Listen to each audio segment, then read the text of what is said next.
Listo, entonces pues iniciemos con este tema de Eclesiastés, un libro muy importante para nosotros para entenderlo, debido pues a que tiene muchas cosas o muchos principios realmente importantes para nuestras vidas. Y es uno de los libros que más me llama la atención debido a su simbolismo y a mostrarnos realmente que pues nada somos sin el Eterno, ¿no?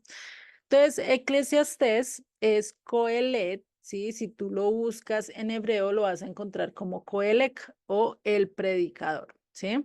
Así realmente se debería llamar este libro, no Eclesiastés, sino el predicador, ¿listo? Y, un segundo que no me corren. Y pues vamos a empezar a hablar que este libro aterriza o le da el balance de lo que más importa, ¿sí? Es decir, prioriza las cosas. Te va a mostrar si realmente tus pensamientos, tus metas o lo que dice este mundo realmente es válido o no, ¿sí? Entonces, ¿qué nos va a mostrar? Nos va a mostrar la importancia de lo que nosotros realmente debemos o no debemos de hacer, ¿sí? A eso es a lo que se va a hacer. Y te va a dar realmente la importancia. ¿Qué es más importante, la vida eterna o la vida de este mundo? ¿Sí? En eso también se enfoca. Y pues también vamos a ver que los encargados, o para ser más exactos, si no estoy mal, fue Esdras el que compiló todo este libro, tuvo ciertas discusiones en si debía o no debía incluir este libro, muy parecida con las discusiones que va a tener en Cantar de los Cantares, debido a que, ¿qué? Debido a que este libro es demasiado pesimista, ¿sí? Y ahorita que lo vayamos a leer, lo vayamos a estudiar realmente, casi la mayoría de sus 12 capítulos que tiene, casi todos son a nivel pesimista. Como que no hay nada vale, nada dura, nada es bueno, ¿sí? Todo lo lleva al límite del pesimismo. Y para esto vamos a ver un video. Antes de entrar al video, Felipa, bienvenida. Es un placer tenerte. ¿Listo? Y vamos a ver entonces este video donde nos muestra un poquito de este pesimismo que nos va a hablar este libro de Eclesiastes, ¿sí? Realmente así de pesimista realmente es este libro. Vamos a ver a lo largo que vayamos estudiando la mayoría de capítulos, nos lleva a eso, que el fin de este mundo, que todo lo que tengamos, todo va a estar pasajero, todo es efímero y no hay conclusión sino la muerte. Pero pues nosotros tenemos una esperanza mayor que es en el eterno, ¿no? No nos podemos quedar solo en este pesimismo o saber que nuestro fin es la muerte, no, sino que también hay algo mucho más allá de lo cual nos espera, ¿no? Por eso este libro pues se complementa con otros, ¿no? Y un ejemplo de esto que es pesimista, que es pesimista este libro, ya lo podemos ver directamente en el libro, en Eclesiastes 3:19, ¿sí? Donde dice que parece que nuestro final, o sea, la muerte, es igual que el de los animales, y lo vamos a leer. Dice en Eclesiastés 3:19. Porque lo que sucede a los hijos de los hombres y lo que sucede a las bestias, un mismo suceso es. Como mueren los unos, así mueren los otros. Y una misma respiración tienen todos. Ni tiene más el hombre que la bestia, porque todo es vanidad. O sea, así como el animal muere de un suspiro, nosotros también morimos de un suspiro, ¿sí? Así tenemos que estar revisando y tenemos que entender todo lo que pasa a nuestro alrededor, ¿sí? Pareciera que todo fuera así de un momento a otro, que todo se acaba, que todo se va, ¿sí? Y pues como lo dice, todo es vanidad.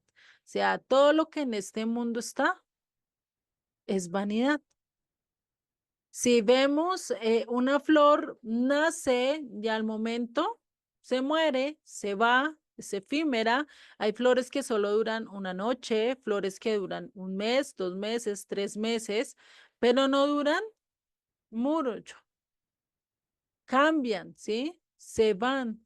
Y esto es, por eso es lo pesimista de este libro, ¿sí? Por eso les digo, Eclesiastés hay que entenderlo mucho mejor, hay que estudiarlo, porque si nos vamos solo a eso, a lo que dice literalmente, pues para nosotros no habría, digamos, nada de escoger y estaríamos rayando en el pesimismo y decir, no, pues, o sea, ¿qué le voy a sacar de jugo a este libro? Pero hay muchas cosas que entenderlo y por eso ellos que estaban ahí peleando acá para incluir este libro y estaban teniendo discusiones, pues entre aquellas reglas, entre las que escogieron el canon bíblico, pues sabemos que hay varias razones. Primero, que tenía que ser de autoridad divina, ¿sí? Segundo, que todos los datos o que toda la historia, geografía, todo lo que mostrara era verídico, ¿sí? Y la tercera, pues que no contradijera con los demás libros. Y realmente eso es lo que pasa con este libro. No contradice los demás, siempre anda hablando de los mismos y da realmente hechos verídicos, es decir, nos habla de cosas que realmente sucedieron, ¿sí? Y pues esto, gracias a todo esto y gracias a que Dios le dio la sabiduría a Esdras en el 440 antes de Cristo, cuando él compiló todos los libros del Tanakh o el Antiguo Testamento, ¿cierto? Esto lo vimos en el curso básico, pues él incluyó este libro a pesar de que no es tan, digamos, como los otros que nos dan mucha esperanza, que nos dan esto. La mayoría del libro es mucho más pesimista, ¿sí? Pero gracias a esto, gracias a que Dios le dio la sabiduría a Esdras, pues no encontramos este libro en los apócrifos, no encontramos en una, como en literatura cultural, sino que lo podemos tener acá para aprender realmente de lo que es importante para nosotros, ¿sí? Y para eso vamos a ver un resumen de este libro. Sí, hoy sí vamos a ver un poquito más de videos. Casi siempre es hable y hable y hable. Hoy le tengo un poquito más de contenido audiovisual. ¿Listo? Y antes de iniciar, Patti, bienvenida. Es un placer tenerte, igual que a todos. Buenas noches, Julia, y para todos los que están conectados. Vale, gracias. Y pues vamos a ver este video. Es un pequeño resumen o un recuento de lo que vamos a ver. ¿Listo? Este libro realmente es muy bonito porque nos habla de muchas cosas, por eso les dije, va a haber muchos principios, no solo es pesimismo, sino que también nos va a mostrar varias realidades de las cuales pues los vemos a diario en nuestras vidas, ¿no? Y para eso vamos a entrar ya a los datos básicos de este libro como tal.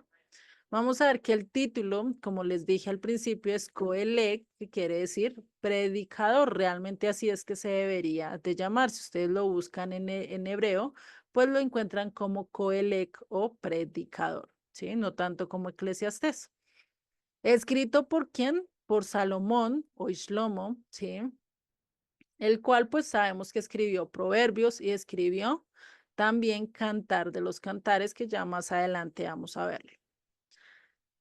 Cuando más o menos entre el 935 antes de Cristo aproximadamente, recordemos que pueden ser años más o años menos, realmente no sabemos la fecha exacta, ¿no?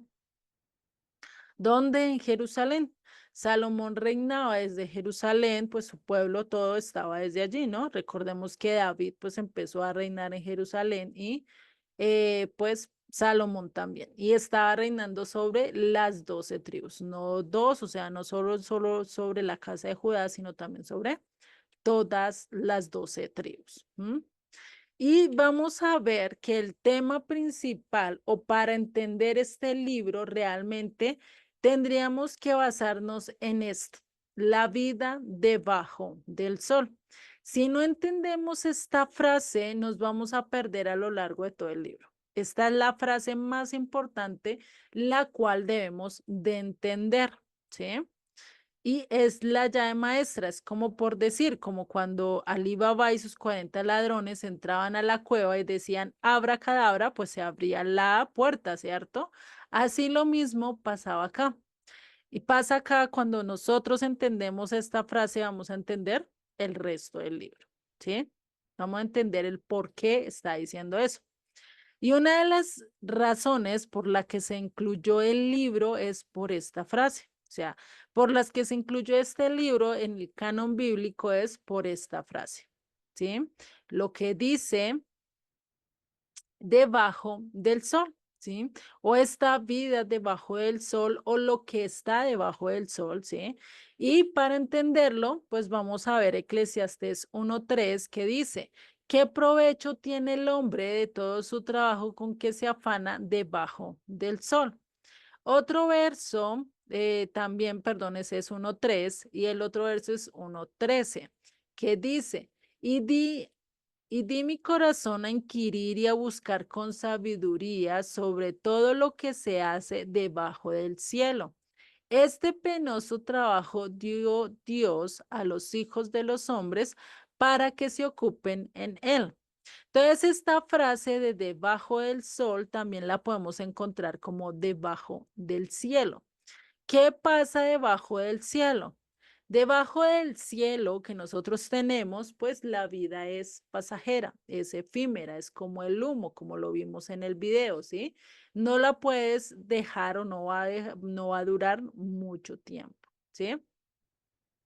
Por eso al entender esta frase de debajo del sol, debajo del cielo, en esta vida, en este mundo, y esa frase la encontramos así en diferentes versiones. Es decir, también la podemos encontrar ahí en el verso 1:3, donde dice debajo del sol, también la podemos encontrar como en esta vida o en este mundo. En este mundo que terrenal, físico, material, del cual todo se echa a perder, ¿sí? A ese punto es a lo que está hablando. ¿Está hablando a qué? A este mundo tangible, a este mundo o a este cuerpo que es corrupto, que me lleva al pecado, ¿cierto? Si yo no estuviera en este cuerpo, pues tendría mucha más libertad, por así decirlo, de tomar mejores decisiones porque mi cuerpo ya no me estaría llevando a placeres que no son conforme a la voluntad del Eterno, ¿cierto?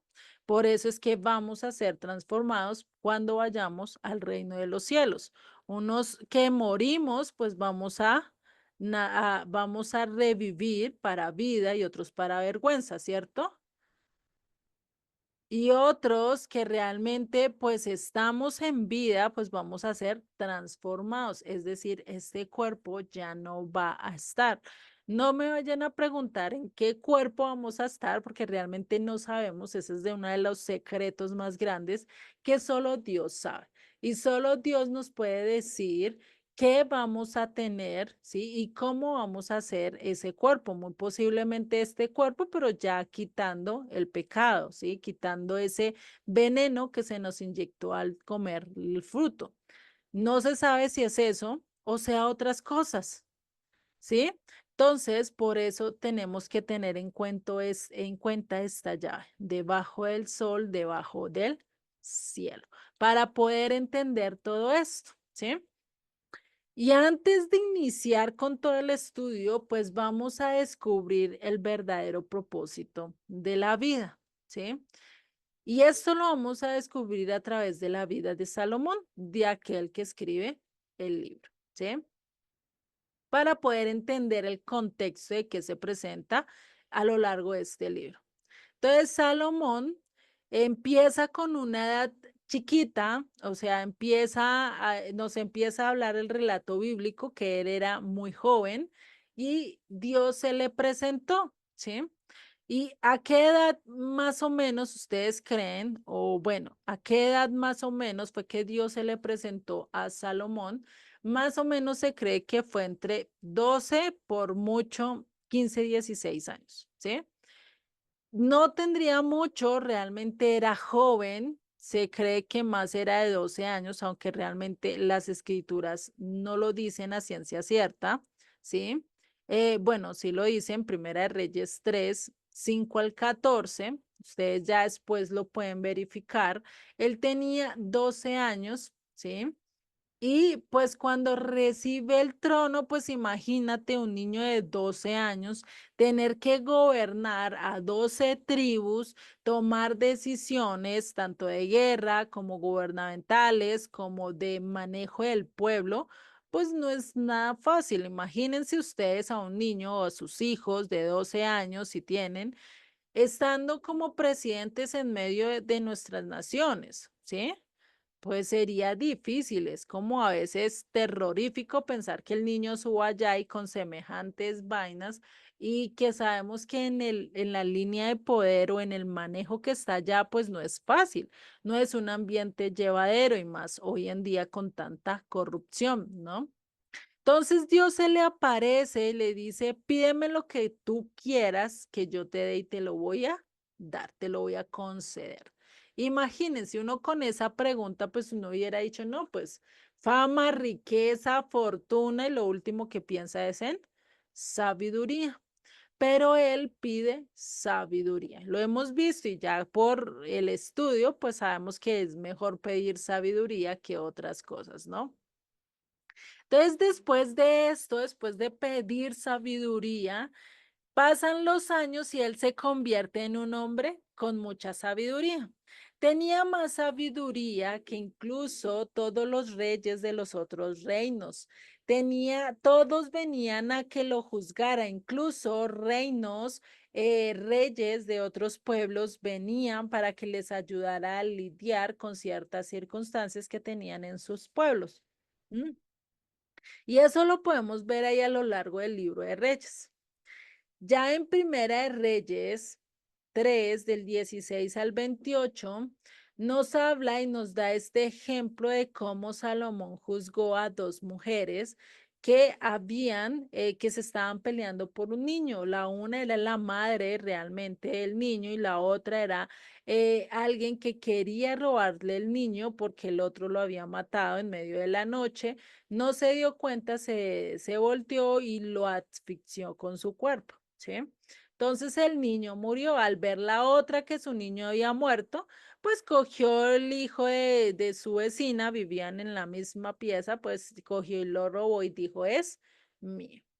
Entonces Salomón toma una buena decisión y dice, bueno, entonces fácil, vamos a dividir el niño en dos, lo vamos a partir por la mitad, como si fuera un objeto. Imagínate un niño dividido en dos, pues no, nada que ver. Y ahí fue cuando la mamá salió directamente en su defensa y dice, no, no, no, déselo a ella. Entonces, preferible que se lo dé a ella antes de que lo mate. Entonces ahí se dieron cuenta quién era la verdadera madre, ¿no? La otra de su hijo ya había muerto, ya pues, ¿qué podía hacer? Y tampoco se iba a dejar por el otro niño, ¿no? Entonces ahí vemos la sabiduría que Dios le da y resuelve un problema de una manera muy sencilla y que no a todos se nos hubiera ocurrido, ¿cierto? Y uno diría, bueno, ¿y acá qué hago? ¿Será que esto? ¿Será que aquello? Pero Dios le dio la sabiduría de manera muy eficaz. Otro evento que podemos ver donde nos muestra la sabiduría es en la visita de la reina Saba, ¿sí?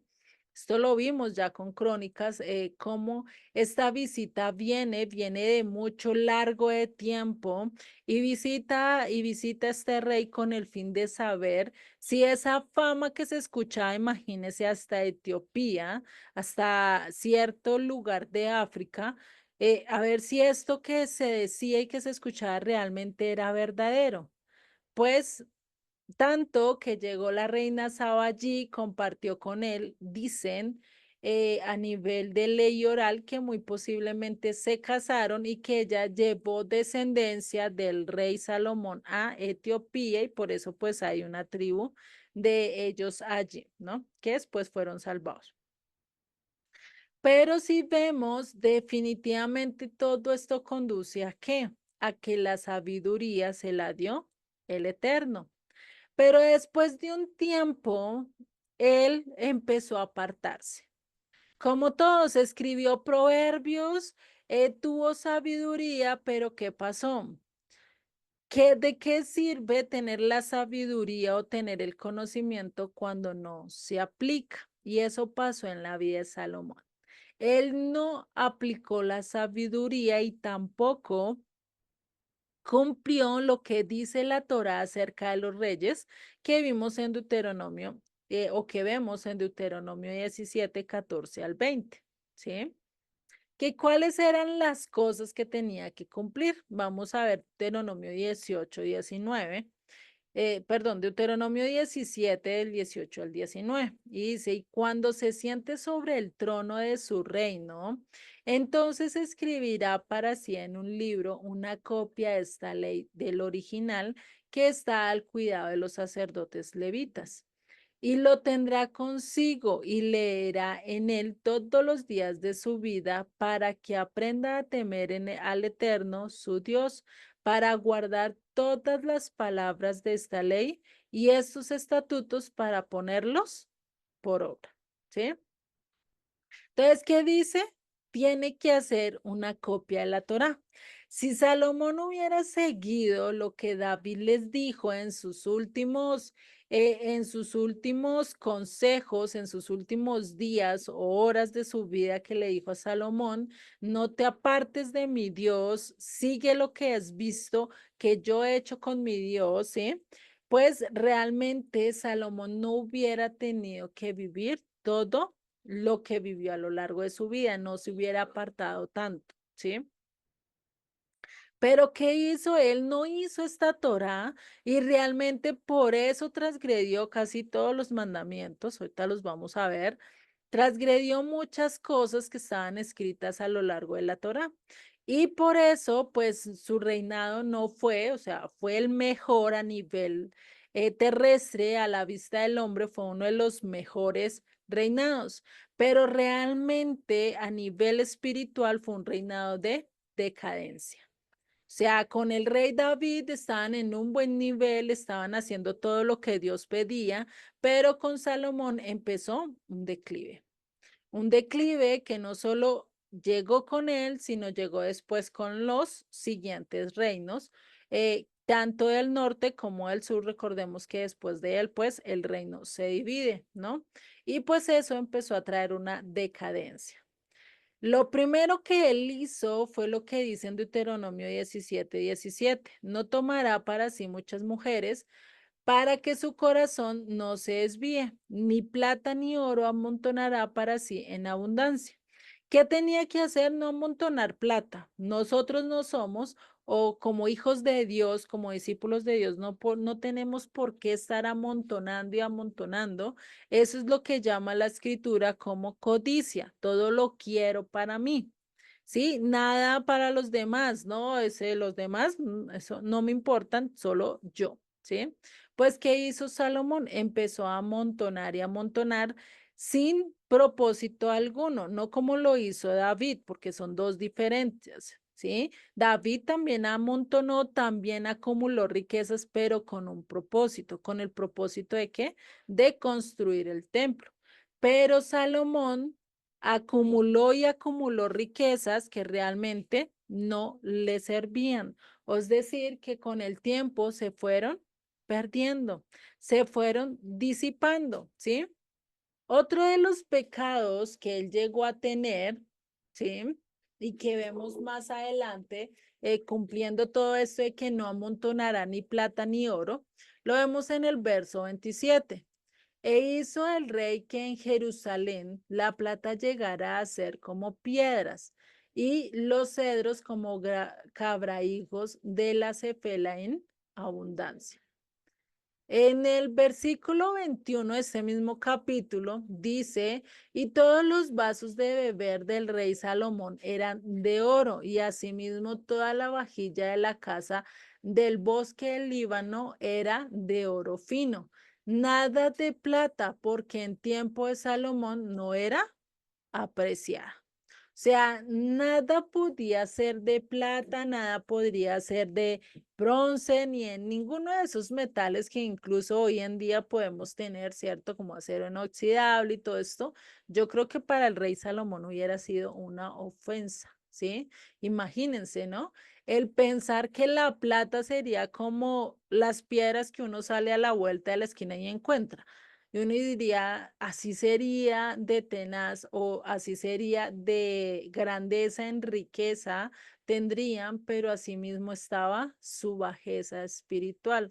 Es decir, realmente se estaban permitiendo sin darse cuenta, pensando que la abundancia era de Dios y era que Dios les estaba dando todo conforme a su voluntad, es decir, que estaban bien delante de Dios. Y esto es algo que nos ayuda a entender, es ¿qué? Que toda abundancia no quiere decir que estamos bien con el Eterno. A veces Dios nos da esos tiempos de abundancia para que nosotros, aún así en medio de esa abundancia, pues volvamos a ver los ojos a Él, por lo menos de agradecimiento, ¿sí? Pero casi siempre pasa lo contrario, ¿no? Cuando nos está yendo bien, cuando estamos prósperos, cuando a veces más nos olvidamos del eterno. Nos acordamos mucho más cuando estamos en situaciones difíciles, en circunstancias que no todos querrían estar, ¿no? Y vamos a ver que él se casó con 700 mujeres, perdón, y también tenía 300 concubinas, es decir, que tenía, tenía 1000 mujeres, por así decirlo, ¿cierto? Pero algo que hizo el rey, este rey, fue no solo eso, sino que se casó con extranjeras, algo que está prohibida para cualquier israelita. ¿Cómo podemos saber que está prohibido para cualquier israelita? Esto lo vemos en Deuteronomio 7, del 2 al 4. Dice, y el eterno tu Dios las haya entregado delante de ti, que haya entregado delante de ti las naciones. ¿Sí? O sea, esto estaba hablando Moisés de cuando heredaran la tierra, cuando heredaran las naciones, que Dios te haya entregado delante de ti y las hayas derrotado, las destruirás del todo, no harás con ellas alianzas ni tendrás de ellas misericordia. Y no emparentarás con ellas, no darás tu hijo perdón, no darás tu hija a su hijo, ni tomarás a su hija para tu hijo. Y este mandamiento no solo era para el momento en que ellos iban a conquistar la tierra, este mandamiento de no tomar extranjeros, pues, ¿por qué? ¿Por qué no podían hacerlo? Porque si ellos no se ceñían al pacto de Dios, si ellos no hacían conforme a la voluntad de Dios, pues iban a traer todas esas cosas que tenían ese pueblo. Por lo menos, si eran de las filisteas, pongámosle que era un hombre, un varón, y se iba a casar con una filistea, pues ¿qué iba a traer? Esta filistea tendría que traer a sus dioses, tenía que empezar a adorarlos, tener que esto, y eso hacía que el corazón del hombre se doblegara hacia lo que la mujer quería. ¿Sí? Y no sé si ustedes, bueno, acá todas estamos hoy es solo mujeres, y si ustedes se dan cuenta, a lo largo de nuestra vida, nosotros cuando damos consejo y si el hombre los sigue, o los podemos levantar y edificar para bien o los podemos destruir para mal, ¿sí? Y esto posiblemente no lo hemos visto solo en nuestras vidas, sino en vidas de otras personas, de gente muy allegadas. Podemos decir, uy, este hombre es que sí es muy, ¿cómo le digo así? Muy cabeza dura que no se da cuenta cómo la mujer lo tiene y aún así sigue con ella, ¿sí? O, uy, este hombre sí se consiguió, uy, una buena mujer porque lo tiene realmente muy bien, se ha esforzado y ha salido adelante a diferencia de lo que antes era, ¿cierto? Podemos ver muchos ejemplos de esto. Y esto realmente fue algo que pasó con Salomón.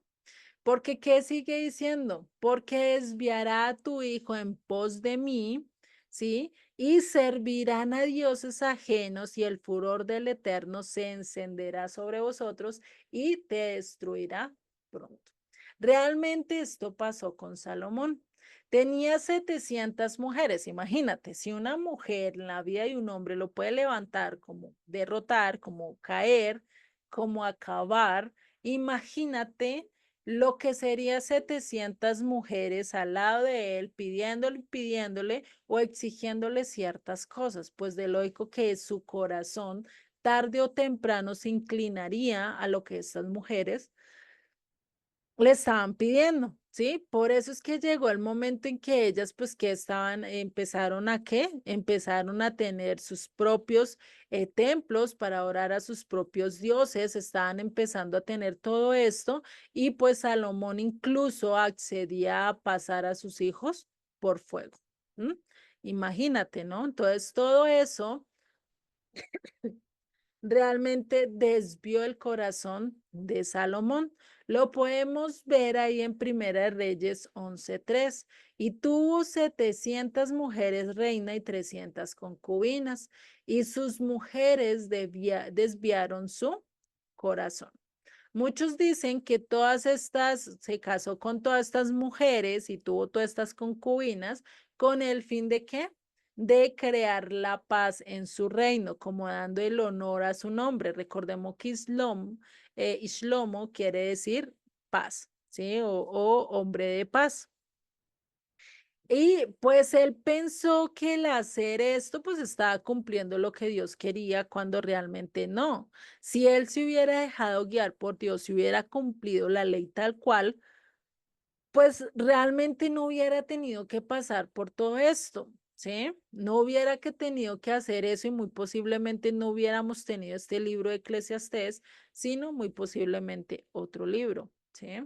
¿Por qué? Porque no hubiera vivido o su corazón no hubiera caído a lo que estas mujeres le estaban diciendo, ¿sí?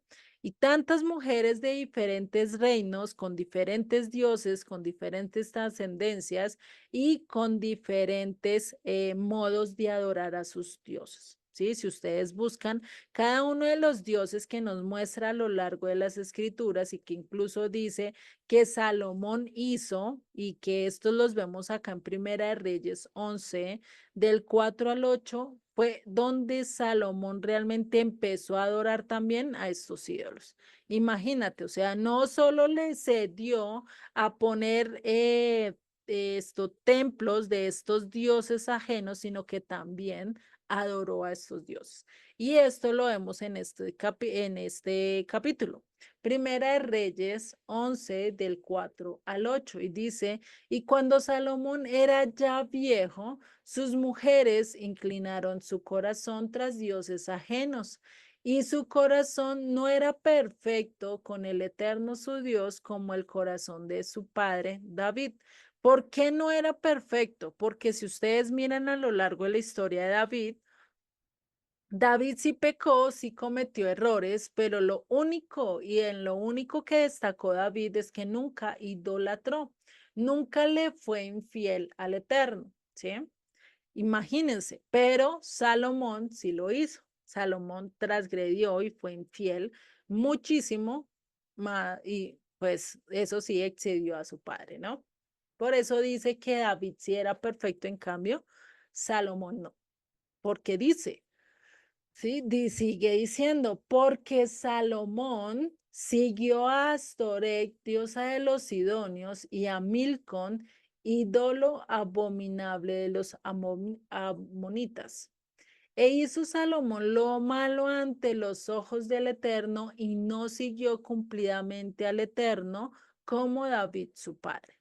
Entonces se edificó Salomón un lugar alto a Quemos, ídolo abominable a Moab, en el monte que está enfrente de Jerusalén, y a Moloc, ídolo abominable de los hijos de Amón. Imagínate. O sea, estaba el templo de Jerusalén acá y a este lado estaba el templo de Moloc o de Quemos. Imagínense.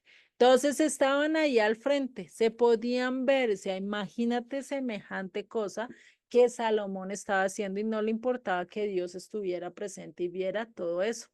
Y dice y sigue diciendo, así hizo para todas sus mujeres extranjeras, las cuales quemaban incienso y ofrecían sacrificios a sus dioses. Y recordemos que no solo eran sacrificios de bebés, sacrificios de vírgenes, sacrificios de animales, sacrificios que eran realmente algo que no era destinado a Dios, ¿sí? Y se creía que los bebés y el bebé era el máximo sacrificio por su inocencia, ¿sí? Y ustedes lo pueden ver en varias videos o películas, ¿sí?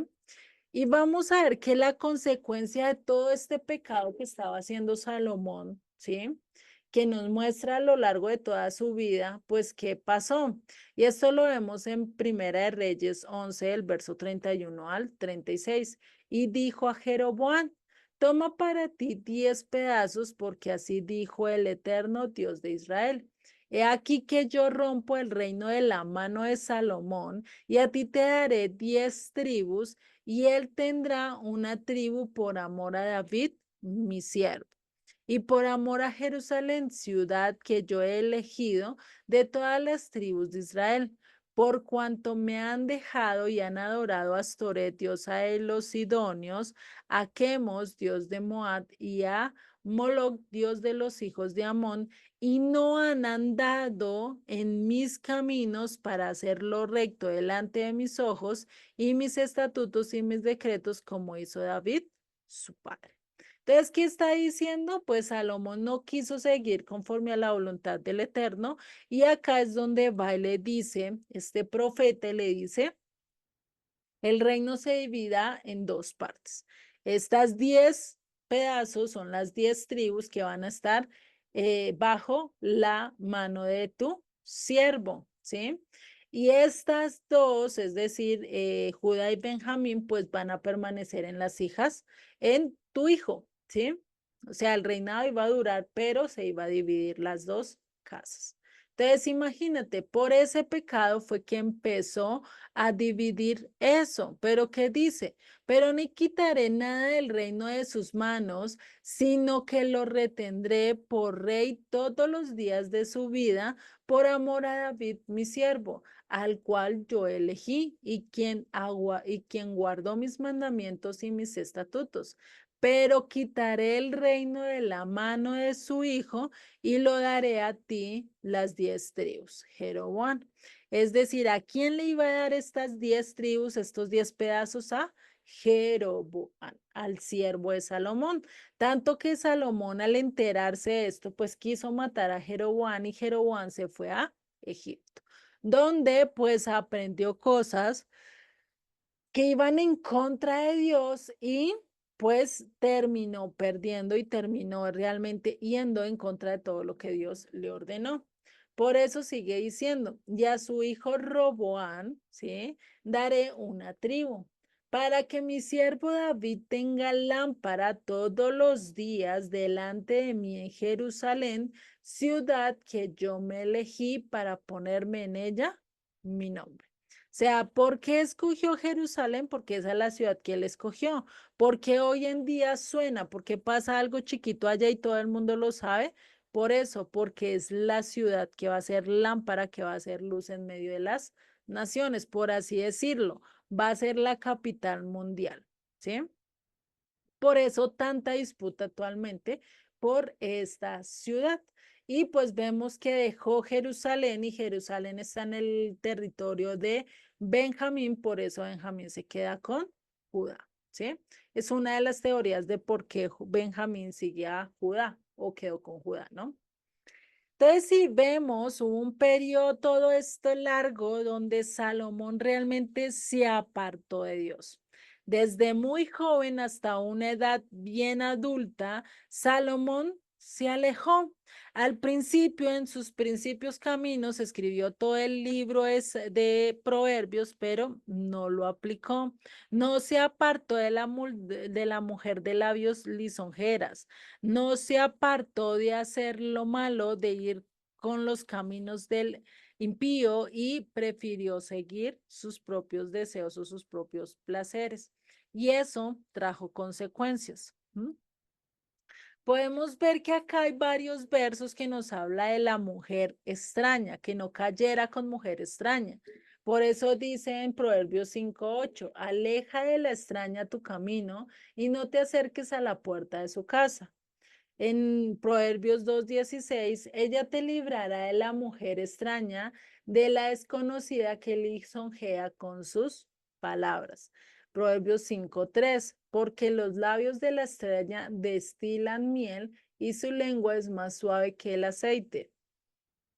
En el capítulo 6:24 dice, para librarte de la mujer mala, de la lengua suave de la desconocida. Y realmente por eso les digo, nosotras de mujeres tenemos como ese poder o esa autoridad de poder ayudar al hombre tanto a crecer como para hundirlo, ¿sí? Por eso necesitamos tener sabiduría del Eterno, que no seamos como estas mujeres que habla acá en Proverbios, sino que realmente podamos aplicar lo que dice las escrituras y no seguir el ejemplo de lo que hizo Salomón. Porque eso iba a traer ciertas consecuencias, no solo a la vida de Salomón, sino también a qué? Al pueblo, porque él era un líder, él no era una persona como tal cualquiera que si fallaba traía ocasión o digamos las consecuencias iban a correr solo para su familia, en este caso no iba a correr solo todo, también para el pueblo. Y acá nos vemos que las consecuencias vienen sin importar qué estatus o qué poder económico tengamos, no importa, siempre va a haber consecuencias, tanto buenas como malas, de las cosas que hagamos, ¿sí? Por eso no hay cláusula de la Torah que no se aplique a ninguno de nosotros, sea porque seamos el título que tengamos, Dios va a cumplir lo que realmente está escrito. Ya después es que llegando a la vejez, ya después es que cuando ya está bien anciano y entiende que todo lo que hizo, que todo lo que vivió, pues realmente era pasajero, que no era nada, que se iba como el humo, pues ahí fue que se convirtió en consejero y se da cuenta que realmente el propósito de la vida es diferente. Y ahí es donde vamos a empezar ya a entrar con el libro de Eclesiastés. Y vamos a ver los primeros 11 versos, ¿sí? Que es la primera sección, donde vamos a ver los interrogantes de Salomón sobre la vida.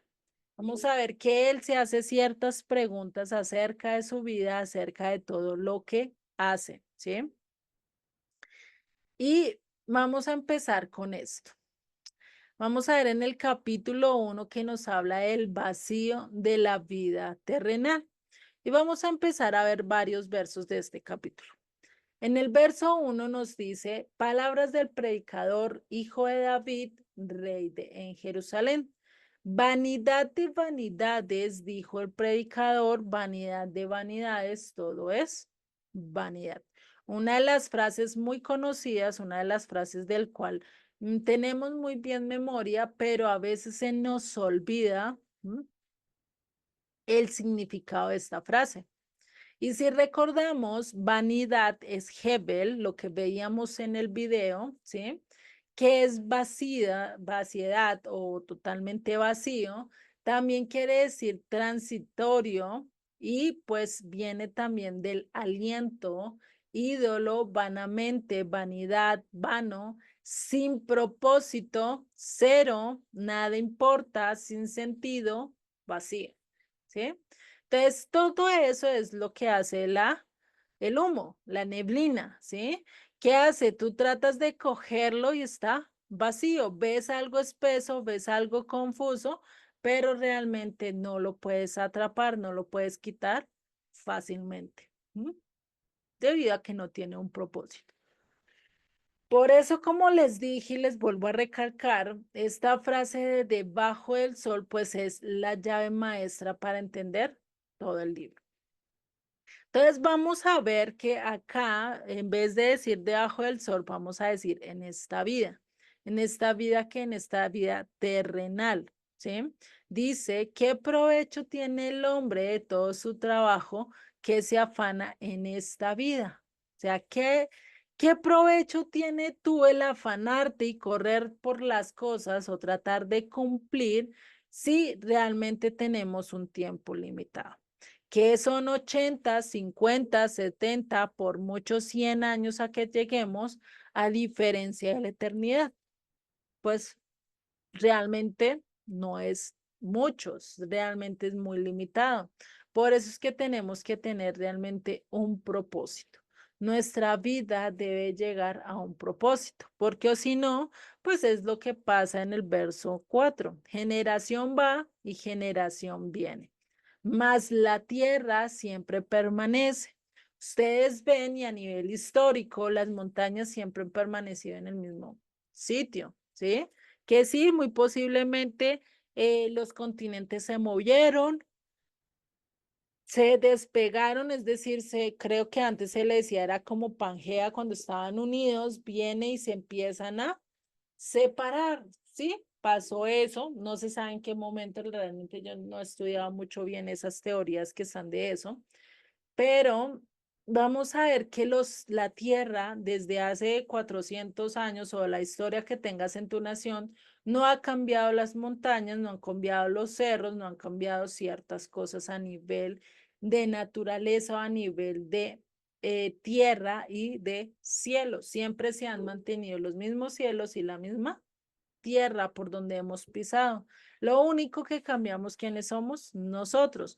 Nosotros podemos decir, uy, quiero dejar huella, pero dejar huella ¿en qué sentido?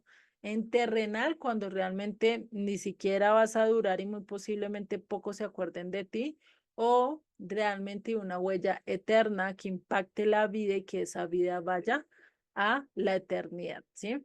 Entonces, todo va a seguir igual, no va a cambiar tan fácilmente. Sigue en el verso 5, sale el sol y se pone el sol, y se apresura a volver al lugar de donde se levanta. El viento tira hacia el sur y rodea al norte, va girando de continuo y a sus giros vuelve el viento de nuevo. Los lirios todos van al mar y el mar no se llena. El lugar de donde los ríos vinieron, allí vuelven para correr de nuevo. Y ustedes no se han preguntado por qué el Océano Pacífico no ha salido de sus límites. No se han preguntado por qué cuando se une el Océano Pacífico y el Océano Atlántico hay como una línea divisora. ¿Sí? ¿No se han dado cuenta de eso? Porque realmente los glaciares, a pesar de todos los años que hemos vivido, no se han derretido completamente. ¿Por qué? Porque eso es algo que Dios ha permitido en su infinita misericordia. Por eso sigue en el verso 8. Todas las cosas son fatigosas más de lo que el hombre puede expresar. Nunca se cansa el ojo de ver ni el oído de oír, perdón. Y acá cuando habla de cosas está mal traducida. Dice Joseph que ahí realmente debería decir dabar, ¿sí? Palabra, y si ustedes lo buscan en el Strong, no dice la palabra cosas en hebreo, sino dice dabar, que si ustedes recuerdan, o bueno, más adelante cuando veamos el libro de Juan, vamos a volver a recordar esta palabra dabar, que realmente en Juan debería ser verbo, o se utiliza esta palabra como verbo cuando realmente habla de palabras o de hablar. Por eso dice, pero usado figurativamente de palabras, hablar rara vez, en sentido destructivo, someter, aconsejar, anunciar, contar, contestar, declarar, decretar, determinar, dicho, hablar, mandar, palabra, pronunciar, publicar. ¿Sí? Todo tiene que ser con qué, con la palabra. Realmente ahí si nosotros le cambiamos, todas las palabras son fatigosas más de lo que el hombre puede expresar. Nunca se sacia el ojo de ver ni el oído de oír. Ya nos queda un poquito más claro lo que quiere decir.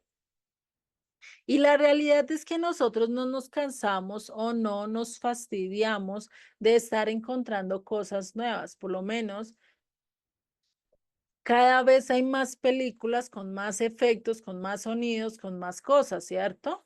Cada vez que oímos nueva música, queremos escuchar algo nuevo, ¿cierto? Por eso es que el ojo y el oído no se cansan de ver. Y vamos a ver que realmente todo esto va a ver cíclico y se va a volver cíclico. Por eso dice en el verso 9, ¿qué es lo que fue? Lo mismo que será. ¿Qué es lo que ha sido hecho? Lo mismo que se hará. Y nada hay nuevo debajo del sol.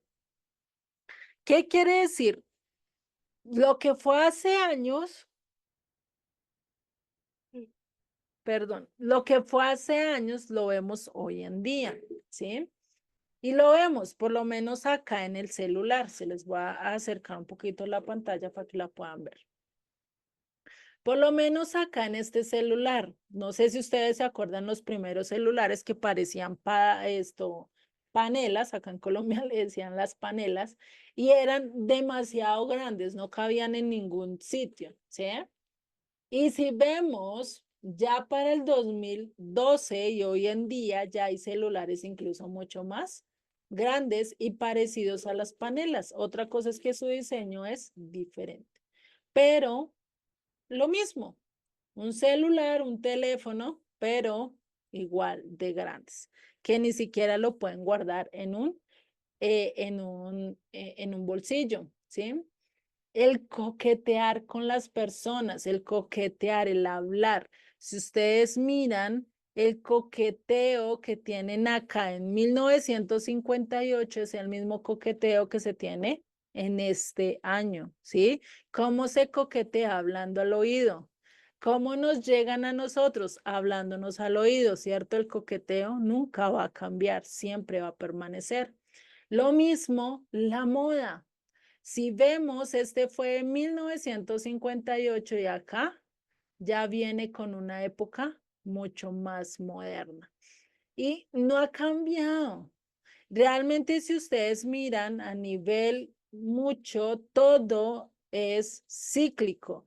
Cuando salen esos pantalones de campana, vuelven y salen y se ponen de moda, ¿sí? Hay mucha ropa que es cíclica, que se va volviendo y se va volviendo y se muestra otra vez.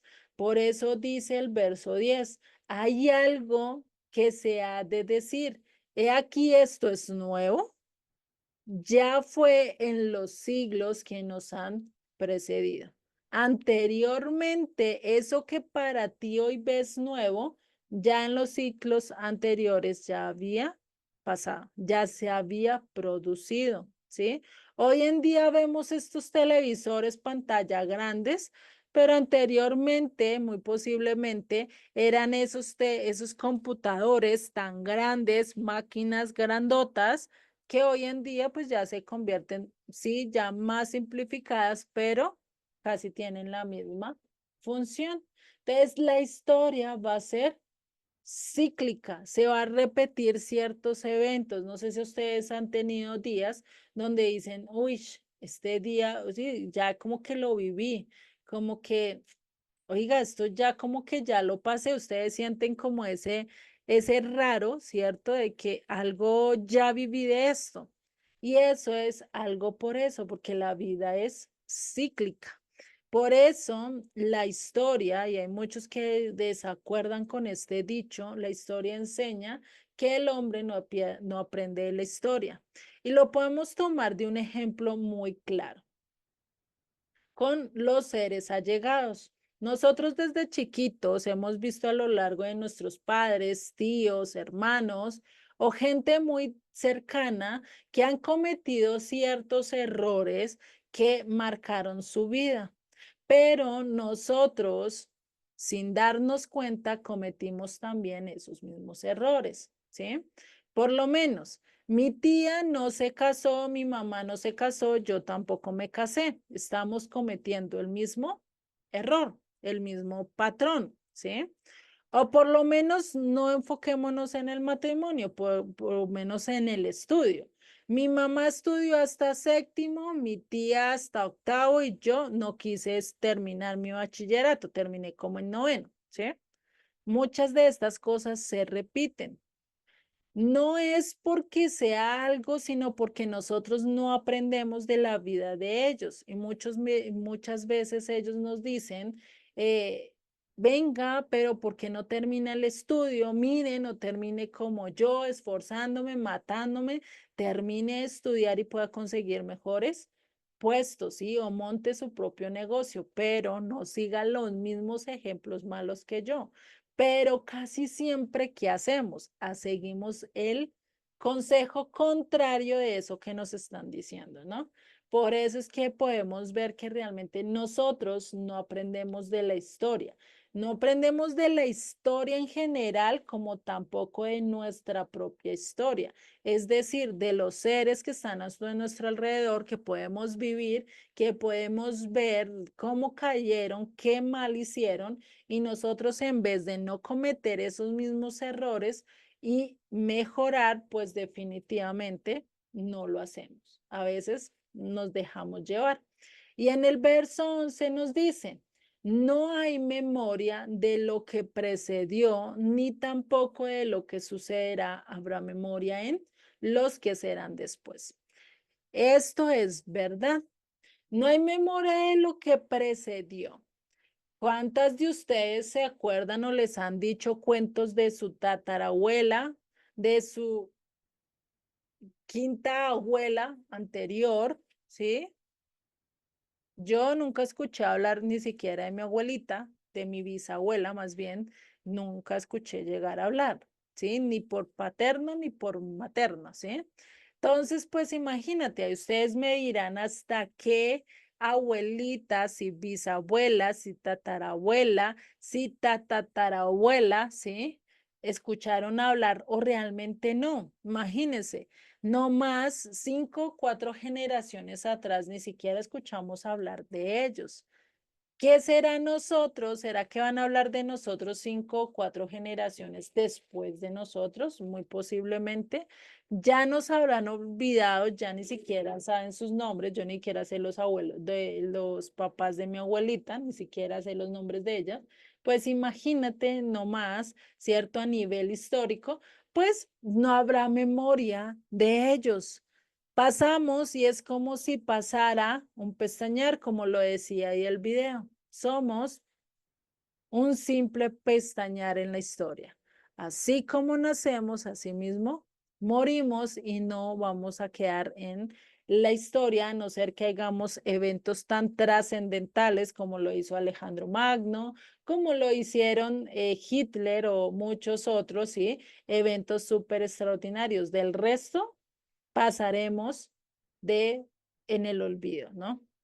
Lastimosamente es así, nosotros quisiéramos ser recordados para siempre, pero estamos destinados a repetir esto, ¿sí? No solo nosotros, nuestros hijos, los hijos de los hijos y así sucesivamente, van a tener que pasar por todo esto, porque a eso, y esto es a lo que lleva este mundo. ¿Sí? Después de todas estas preguntas, después de todos estos cuestionamientos, pues vamos a ver la investigación, la experiencia de Salomón, todo lo que vivió a través de su investigación. Entonces vamos a irnos por la segunda sección, donde vamos a ver la investigación de Salomón. Esta sección va desde el capítulo 1, verso 12, al capítulo 6, verso 9. O sea, recorre todos estos casi 5 a 6 capítulos más o menos, ¿sí? Entonces vamos a ver, recordemos, no vamos a ver todos los textos, pero sí vamos a ver algunos fundamentales, ¿sí? Entonces vamos a ver en los versos, en los últimos versos del capítulo 1, que dice, verso 12, yo el predicador fui rey sobre Israel en Jerusalén y di mi corazón a inquirir y a buscar con sabiduría sobre todo lo que se hace, ¿dónde? Debajo del cielo. Quise aprender de todo, sea de medicina, de arte, de música, de animales, de vegetales, de comida, bueno, de todo lo que ustedes puedan imaginarse. De eso se dio y quiso aprender de todo. Dice, Este penoso trabajo dio Dios a los hijos de los hombres para que se ocupen en él. Mire todas las obras que se hacen debajo del sol, y he aquí todo ello es vanidad y aflicción de espíritu. O sea, todo esto es efímero, todo esto es humo, ¿sí? Todo esto es jefe, ¿sí? Ya nada perdura. Por eso acá al escuchar al hombre más sabio, ¿sí? Que es Salomón, dice, ¿cuál es la esperanza o qué es lo que estamos persiguiendo? O sea, ¿qué es lo que tú piensas que eso te va a traer la felicidad? Eso es lo que tú estás persiguiendo. Si piensas que el trabajo y el ahorrar dinero, eso te va a traer felicidad, digamos, en un llegado momento, pues tú vas a trabajar para eso. Si tú dices, no, a mí mi felicidad me la da mi familia, vivir con ellos, yo dedicarme a ellos, pues a eso es a lo que tú vas a estar persiguiendo. ¿Persiguiendo qué? Tu felicidad. Y aquí es donde realmente Salomón nos da todo el testimonio y nos dice que ya logró todo, que ya pasó por todo, que ya consiguió todo lo imposible que podía conseguir en su tiempo y que realmente todo eso está mal, que todo eso es vanidad y aflicción de espíritu. Por eso sigue en el verso 15 de acá, Eclesiastés 1. Lo torcido no se puede enderezar y lo incompleto no se puede contarse, ¿sí? Hagan de cuenta ustedes al tratar de enderezar un árbol. Si ya empieza a crecer torcido, torcido se queda, ¿sí? Lo mismo si ustedes quieren completar algo que no puede no contarse. Imagínense, ustedes quieren completar las estrellas, pero ustedes las han podido contar todas. Realmente no, ¿cierto? Entonces, no importa lo que nos esforcemos, pues no vamos a enderezar por lo menos un árbol, a no ser que Dios lo permita o Dios quiera que ese árbol se enderece. De lo contrario, pues no vamos a poder hacer nada. Lo mismo, ahí caería, no se puede cambiar el genio de una persona fácilmente. O sea, ¿será que tú puedes cambiar tu mal genio y enderezarlo para que sea un genio moderado, ¿sí? Donde tú lo puedas manejar o controlar muy bien? Difícilmente lo vas a hacer tú solo, ¿cierto? Necesitas de Dios.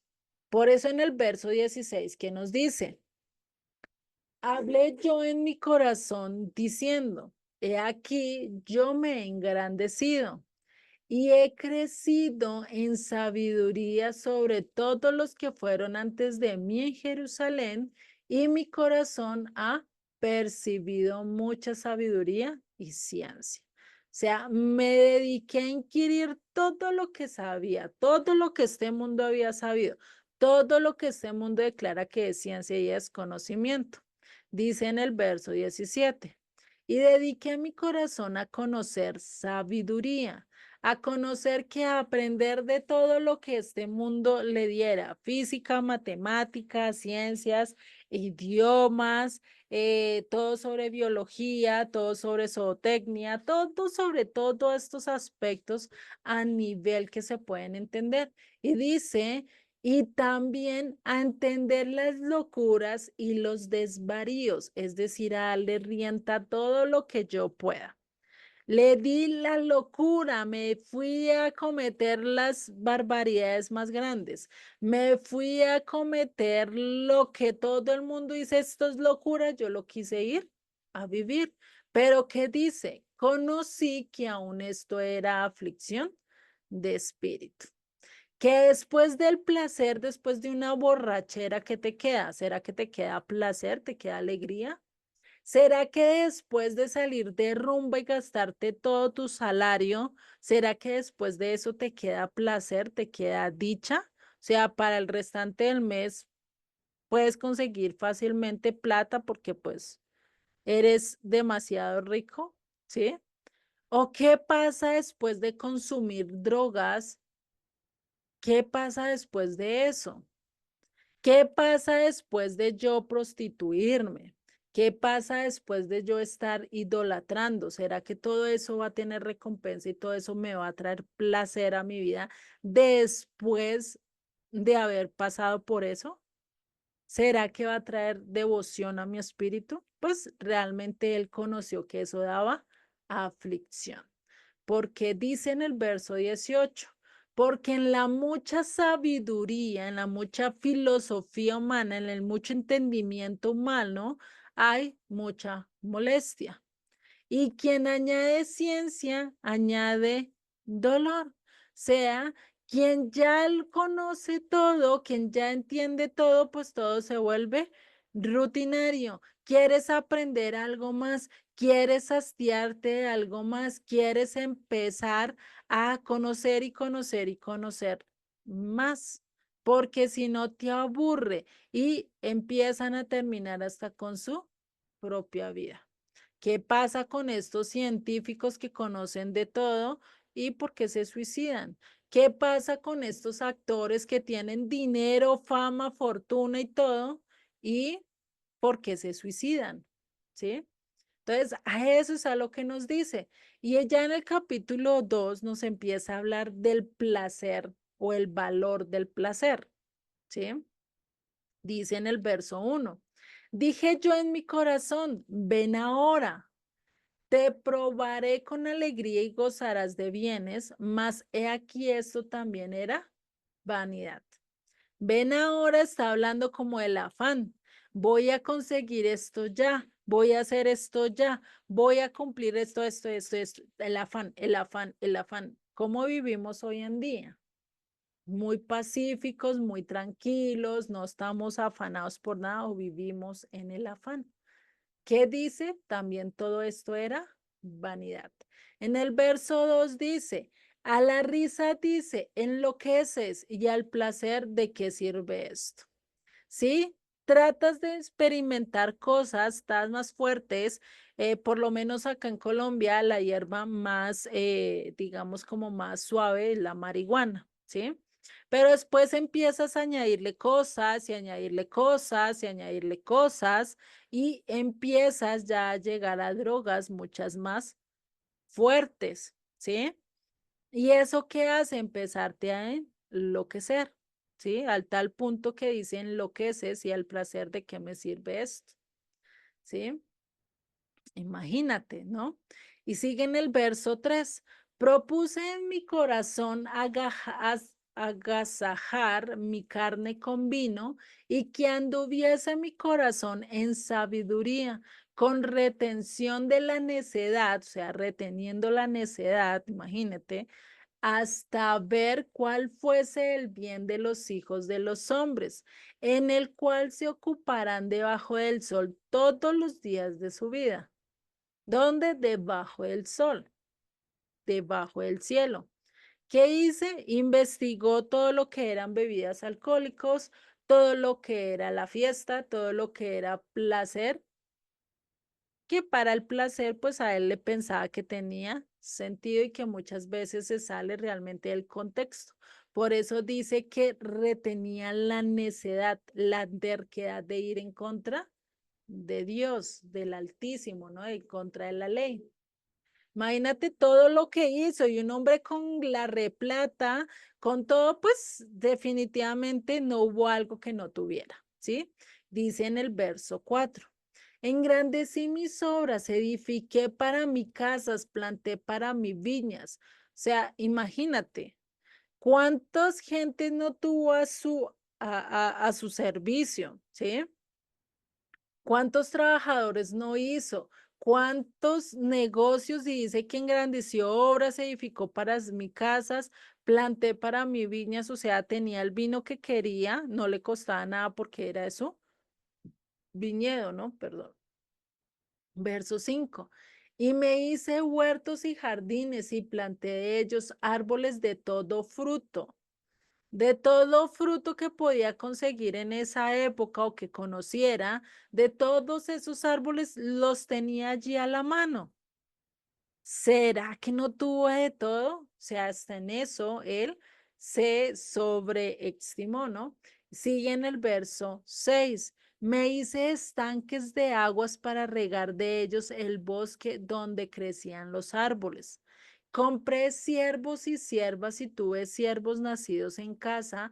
También tuve posesión grandes de vacas y de ovejas, más que todos los que fueron antes de mí en Jerusalén.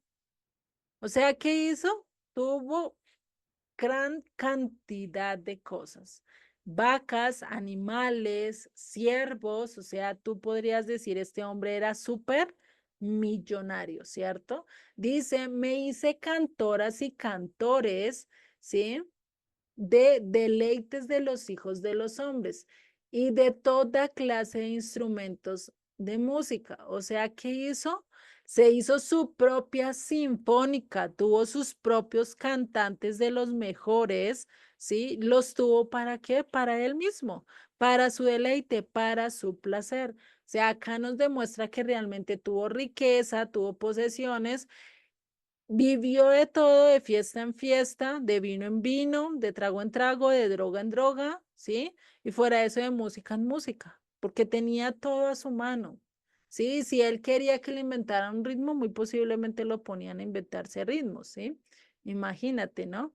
Verso 9. Y fue engrandecido y aumentado más que todos los que fueron antes de mí en Jerusalén. A más de esto, conservé que conmigo mi sabiduría. No se apartó de la sabiduría, por eso al final encontró al Eterno. O sea, aunque él hizo todo eso, había algo en su corazón que le decía esto. No está bien, esto no te va a llenar, esto no va a saciar tu vacío, esto no va a hacer que tú realmente seas exitoso en esta vida, ¿sí? Por eso no dejó lo más valioso que era, ¿qué? La sabiduría que se la otorgaba a quién, el Eterno. Si se hubiera apartado totalmente del Eterno, yo creo que su historia hubiera sido totalmente diferente. Sigue en el verso 10. No negué a mis ojos ninguna cosa que desearan, ¿sí? Y eso hoy lo podemos ver. ¿Qué es no negar nuestros ojos a las cosas que desearan? Ver películas, ver series, ver novelas, ver todo lo que se nos atraviese a nuestra vista, ¿cierto? Dice, ni aparté mi corazón de placer alguno, porque mi corazón gozó de todo mi trabajo y esta fue mi parte de toda mi faena. Imagínense, ¿no? O sea, no quiso y ni se apartó, o sea, todo lo que su corazón quiso, allí se lo dio, allí lo consiguió. Y el verso 11, mire yo luego todas las obras que habían hecho mis manos y el trabajo que tomé para hacerlas. Y he aquí todo era vanidad y aflicción de vida, de espíritu, perdón, y aflicción de espíritu, y sin provecho debajo del sol. ¿Qué pasa con esto? No es el problema, no es que tengas muchos bienes materiales, no es el problema que tengas finca, empresa, carro, beca, bueno, no importa lo que tú tengas en cuanto a bienes, no importa, ¿sí? El problema es que cuando tú los adquieres en tus fuerzas, cuando no son dados por Dios, cuando no es dado por la voluntad de Dios, pues eso te va a generar hacer más trabajo. Vas a tener que trabajar para qué? Para mantenerlos, ¿sí? Porque una cosa es que los tengas solo para ti, como para tu deleite, y otra cosa es que le saques provecho, por lo menos. Si tienes una finca, pues puedes hacer eventos cada fin de semana y eso te da para sostener la finca, ¿cierto? Por lo menos si tienes una casa, entonces la rienda, si te sacas provecho a esa casa y es de ahí, pues sacas todo para servicios, para todo lo que se necesita de la casa. Entonces, ¿qué pasa? La casa no está haciendo de desgaste, no está haciendo problema, pero ¿qué pasa si tú esos bienes los quieres solo para tu provecho, solo para tu deseo? Que quiero irme a descansar esta semana en la finca, voy, me voy allá y nadie me tiene que molestar porque es mi finca, porque yo no la presto, porque yo no la alquilo, ¿sí? Al hacer esto, pues como yo voy a mantener todos estos bienes, pues va a ser difícil porque lo estoy haciendo como en mi propio esfuerzo. ¿sí? Tengo que trabajar y tengo que matarme, ¿para qué? Para guardar todos estos bienes, ¿sí? Y esto lo vemos a lo largo en muchas cosas. ¿Cuánta gente hay? Hay gente que tiene empresas y para mantener su empresa trabajan y trabajan incluso casi 18 horas al día, los 7 días de la semana. Casi ni tienen descanso ni siquiera para su familia o para realmente disfrutar lo que ellos han hecho con su trabajo, ¿sí? Casos de eso se han visto. Mucha cosa, hay mucha gente que se queda y se llena solo de esto. Por eso dice el verso 12. Después volví yo a mirar para ver la sabiduría y los desvaríos y la necedad, porque ¿qué podrá hacer el hombre que venga después del rey? Nada, sino lo que ya ha sido hecho. O sea, ya que tuvo todo, ya que esto, pues, ¿quién es el que los disfruta? Otro. Por lo menos, si esto lo vemos por lo menos a nivel familiar. Los padres se matan tratando de conseguir una casa, de tener un lugar bonito donde tener a sus hijos y todo eso, ¿cierto? Pero llega el momento en que ya ellos son ancianos, los hijos crecen y ¿qué pasa con esos bienes? ¿Quién realmente los va a disfrutar a pleno? Pues la siguiente descendencia, si son buenos administradores, ¿no? Claro está. Pero el resto, pues van a ser es mal, ¿sí? El resto no van a hacer lo correcto, ¿sí? Entonces ahí es donde van a ver esto, donde ya él no va a poder disfrutarlo. Y esto se ve mucho más, por lo menos, con la gente millonaria. Hubo una actriz, ¿sí? Que fue o es muy reconocida, ahorita no sé si todavía está, y ella hizo y mandó a hacer una casa totalmente enchapada en oro. Pero ¿qué pasa? Para poderla mantener y para poder esto, pues ella tenía que estar trabajando, seguir actuando, seguir todo esto y pues el lógico no le permitía estar allí en esa casa. Tanto que esta casa quedó casi abandonada y todo lo que chapó en oro, todas las cosas de las manos para los grifos y todo eso que había enchapado, todo eso se lo vinieron robando. Y hoy en día esa propiedad, bueno, no sé si todavía esta propiedad está bajo el nombre de ella, pero cuando leí la noticia, pues realmente eso ya estaba abandonado. Hagan de cuenta un edificio abandonado donde ya no tiene un valor. Imagínate. ¿Cuánta riqueza no perdería esta persona solo por estar involucrándose o solo por estar mirando en algo de lo que realmente nunca iba a poder disfrutar?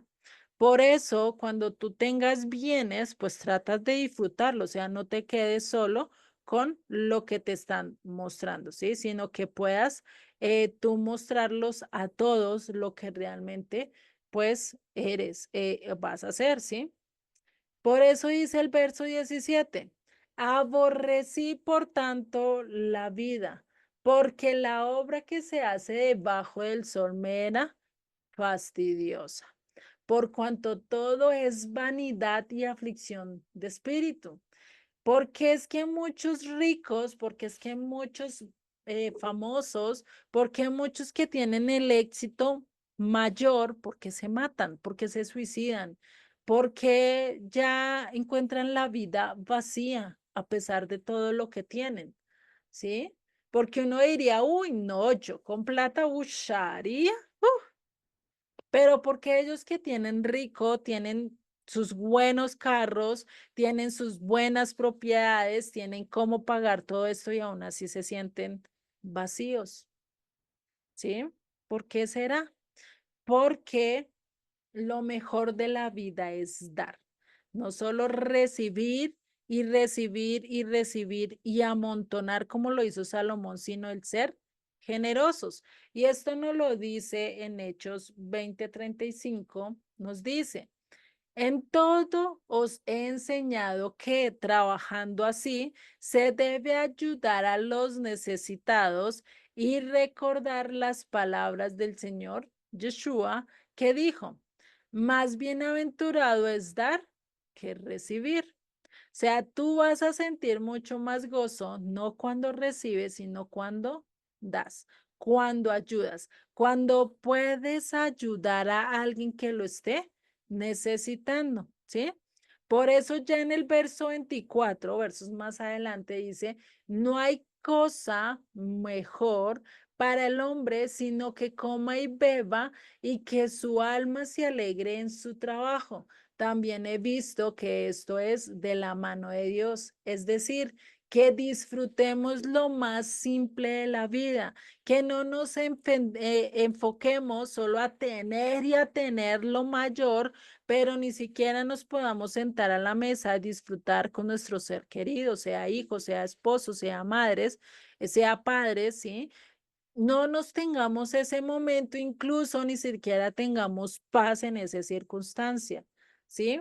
Ahí, ¿qué va a pasar? No vas a poder disfrutar realmente de la vida. Y cuando disfrutamos de lo simple, de lo poquito, y si ustedes se dan cuenta, cuando ustedes iniciaron sus vidas de casados y empezaron a tener sin casa, o por lo menos pasaron por momentos difíciles, y todo les tocó de una manera muy simple, muy pequeña, ni siquiera comían grandes cantidades, sino un plato chiquito, pues esa fue la vida y esa fue realmente satisfactorio, que ahorita lo recuerdan, no como un mal recuerdo, sino como un buen recuerdo, ¿sí? Y esto nos lleva a un video que les voy a mostrar de Ratatouille, ¿sí? Me gusta hacer un poquito más, mostrar, hace rato que no les muestro video y sí le tengo hartos videos. Si vemos el disfrutar solo de un simple sabor de la fresa, a veces se nos olvida disfrutar. Comemos por comer, por satisfacernos o por el afán en el que vivimos, se nos olvida disfrutar incluso de las comidas más pequeñas que tengamos, ¿cierto? Y incluso de satisfacernos o de sentir contentamiento o alegría con lo que tenemos. Y a eso es a lo que se refiere Salomón acá. No hay cosa mejor para el hombre sino que coma y beba y que su alma se alegre en su trabajo. En tiempos antiguos, sí, por lo menos cuando no existía tanta cosa de tecnología, donde existía mucho más la agricultura y la ganadería, donde eso era más la ganancia de todo un pueblo, pues ¿qué era lo que hacía? El trabajador apenas terminara, lo que hacía era correr a su casa a comer su comida y estar al lado de su familia. ¿Hoy será que es así? ¿Hoy será que corremos o los padres o aquellos que están trabajando corren para estar dispuestos y de una vez sentarse a la mesa y disfrutar con su familia? ¿O hoy en día, como estamos cada uno en nuestras pantallas de celular y sin mirarnos y a veces sin hablar? ¿Sí? Ahí es donde realmente perdemos oportunidades de disfrutar lo que tenemos. ¿Sí? De aquellos que están a nuestro lado y recordar que esta vida es pasajera, no la tenemos comprada, porque eso sigue diciendo en el verso 25, porque ¿quién comerá y quién se cuidará mejor que yo? Porque al hombre que le agrada, Dios le da sabiduría, ciencia y gozo, mas al pecador da el trabajo de recoger y amontonar para darlo al que agrada a Dios. También esto es vanidad y aflicción de espíritu. Dios da como quiere y eso no lo podemos refutar. Y esto es algo que no podemos decir, ay, pero Dios me tiene en pobreza, ay, pero Dios no sé qué. Dios te tiene así, una de dos, o Dios te tiene así porque quiere mostrarte algo, porque quiere enseñarte algo, u otra es porque tu pecado te llevó a donde estás, tu transgresión, ¿sí? Y esto lo puedes saber muy fácil, porque que si es consecuencia de tus malas administración en cuanto al dinero. Haz un listado, ¿sí? Coge un cuaderno, divídelo en la mitad. En una parte vas a poner tus gastos necesarios, fundamentales, que tú dirías, si esto lo quito, me va a dañar mi trabajo. Si esto lo quito, pues me voy a morir de frío. Si esto lo quito, ¿cómo voy a comer? ¿Sí? Por lo menos, ¿cuáles son lo que yo digo que es lo más básico que tú puedes tener y que no puedes quitar? La alimentación, el vestido, la vivienda, los servicios y ¿qué otro? Internet, si es que tú vives o trabajas del Internet, ¿sí? O en este caso estudias con el Internet, ¿no? Es necesario para seguir creciendo tu vida, ¿no? Entonces, estos 5 aspectos son necesarios, de los cuales tú los vas a poner como que tienen que ser priori todos los meses, ¿cierto? Pero en la otra casilla vas a poner todos los gastos que no son tan necesarios. Y todo lo que tú inviertes o gastas tu dinero mes a mes, ¿sí? ¿Qué salidas a comer? ¿Qué salidas al parque? ¿Qué deudas? ¿Qué le debes a no sé qué, a no sé qué, a no sé qué? Bueno, todo eso lo vas a escribir y vas a mirar si realmente y vas a empezar a seleccionar. ¿Cuál de todos estos gastos realmente son necesarios para tu sobrevivir? ¿Sí? ¿Y cuáles los puedes pasar por alto? Y vas a dar cuenta que la mayoría de estos gastos o son en deudas o son en cosas que tú realmente no estás invirtiendo realmente correctamente, ¿sí? Y ahí es donde vemos que el sueldo, pues no lo estás invirtiendo de la mejor manera. Y estás haciendo esto. Lo que estás es transgrediendo, porque ¿qué dicen las escrituras? No seas fiador de nadie y no pidas prestado, o sea, no seas deudor. ¿Sí? Eso sí, ustedes lo quieren averiguar, búsquenlo en las escrituras. ¿Sí? Eso no lo dice realmente Dios. Dios dice, no, tú debes de prestar, más no pedir prestado. ¿Sí? Entonces, Dios da como quiere, conforme a sus planes y muy posiblemente ahorita Dios te está preparando para que seas mejor administrador. O Dios te está preparando para que empieces a entender y a ver qué es lo que estás haciendo mal en medio de todas tus finanzas, qué decisiones estás tomando mal, ¿sí? Por eso es que tenemos que tener este dicho. No vivimos para trabajar, sino trabajamos para vivir, ¿sí? La idea es que tú no te mates trabajando por conseguir tu comida, por conseguir el diario, por disfrutar con tu familia, no te mates trabajando 18 horas, que a la hora que vas a compartir con tu familia ya todos estén cansados y estén acostados. ¿Qué vas a disfrutar de ellos? Pues muy poco, ¿no? Por eso, ¿para qué afanarme? ¿Qué tanto afán en conseguir ciertas cosas que no son necesarias cuando lo que tenemos realmente está bien? No te afanes si tienes un televisor que te está funcionando y no te ha pedido cambio, pues no te afanes en cambiarlo o tener el último modelo. ¿Sí? Lo mismo el celular. Lo mismo en ropa. Si tienes ropa buena y ves que, bueno, hay que cambiar, pues empieza a ahorrar para cambiar esa ropa y tener lo necesario sin necesidad de utilizar tarjetas que lo único que te hacen es sacar mucho más interés, ¿no? Hay mucha reflexión para el propósito que tenemos en nuestras vidas. Ujú. Sí, exactamente, María Lina.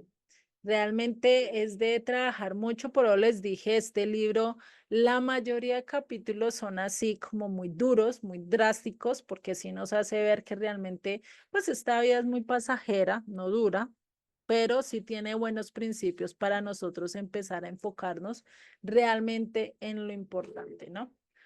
Eh, bueno, yo siempre había leído algunas partes del libro y la mera verdad no, no entendía nada. Y sí, o sea, para mí la verdad sí se me hace complicado, pero eh, poco a poco espero que me quede todo claro. Ujú. Y nada, también se me hace muy interesante, y pues, como dijo la hermana, es también para reflexionar. Vale, Felipa, no, y sí, es que es importante y es que de por sí este es uno de los libros menos estudiados por lo mismo, por la temática que tiene, porque uno a veces no entiende ciertas cosas y eso pues acá estamos viendo muy por encimita, si algo lo quieren entender muy bien, escuchen y estudien el verso por verso, no solo lo escuchen mientras que hacen oficios, sino siéntense y empiecen a sacar cositas que ustedes entiendan, anotaciones, así como lo hacen acá en clase, y mucho más se les va quedando el estudio, ¿no? Ese es como un consejo que les doy. Igual, pues, solo Dios da la revelación y créanme que si Dios les quiere hablar y les quiere mostrar algo, Él mismo se las va a revelar, ¿vale?